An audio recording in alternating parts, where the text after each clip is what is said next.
தமிழ் சினிமாவின் முன்னணி இயக்குனரான பா. ரஞ்சித் தனது கேரியரின் தொடக்கத்தில் சென்னை 28 படத்தில் வெங்கட் பிரபுவின் உதவி இயக்குனராக பணியாற்றி பெரும் அனுபவம் பெற்றார்.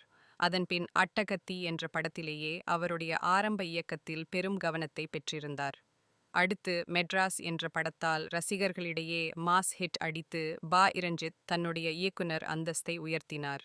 தற்போது இயக்குனரின் அடுத்த படம் குறித்து அதிரடி தகவல் வெளியாகியுள்ளது.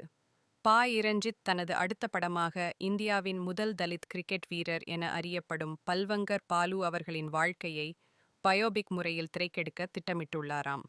இந்த படம் குறித்து இவர் நிகழ்ச்சி ஒன்றில் பேசியுள்ளார். இது திரைப்பட உலகில் பெரும் எதிர்பார்ப்புகளை உருவாக்கியுள்ளது.